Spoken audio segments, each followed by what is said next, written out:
નમસ્કાર, બુલેટિન ન્યૂઝમાં આપનું સ્વાગત છે। માંગરોળમાં હડકવા શ્વાનનો આતંક, એક જ શ્વાને 6 લોકોને કરડ્યા। માંગરોળ શહેરમાં ફરી એકવાર શ્વાન કરડવાનો બનાવ સામે આવ્યા છે, જેના કારણે શહેરમાં ભય અને રોષનું વાતાવરણ જોવા મળી રહ્યું છે। શહેરમાં લાંબા સમયથી હડકવા થયેલા શ્વાનોના આતંક અંગે લોકો દ્વારા વારંવાર ફરિયાદો કરવામાં આવી રહી છે, છતાં સમસ્યાનો હજુ સુધી કોઈ સ્થાયી ઉકેલ જોવા મળ્યો નથી। આજે બનેલી ઘટનામાં એક હડકવા શ્વાને એક પછી એક 6 જેટલા લોકોને કરડ્યા હોવાનું સામે આવ્યું છે। કૂતરાના હુમલામાં ઘાયલ થયેલા લોકો લોહીલુહાણ હાલતમાં તરત જ માંગરોળની હોસ્પિટલ ખાતે પહોંચ્યા હતા, જ્યાં તેમને પ્રાથમિક સારવાર આપવામાં આવી હતી। ડોક્ટરો દ્વારા તમામ ઘાયલોના હાલતને ધ્યાનમાં રાખી વધુ સારવાર માટે તેમને જૂનાગઢ ખાતે રિફર કરવામાં આવ્યા હોવાનું હોસ્પિટલ સૂત્રો દ્વારા જાણવા મળ્યું છે।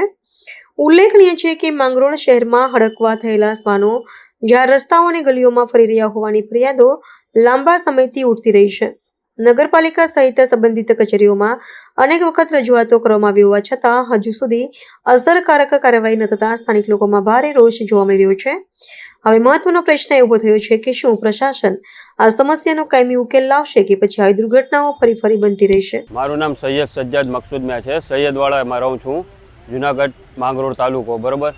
હું ઘર પાસે ઊભો હતો ત્યારે હડકેલું કૂતરી કરડી ગયો છે અને મેં આપણે નગરપાલિકા ઇમરાનભાઈને ફોન કરેલો હતો કે ભાઈ કૂતરો હડકે, એના પહેલાં મને માહિતી મળી ગઈ હતી કે 6-7 જણાને કરડી ગયો છે ને મને પણ આવીને કરડી ગયો છે ને હજી પણ કૂતરો હાથમાં આવ્યો નથી, તો જલ્દી એની કાર્યવાહી કરવામાં આવે, નગરપાલિકા વિનંતી છે મારી।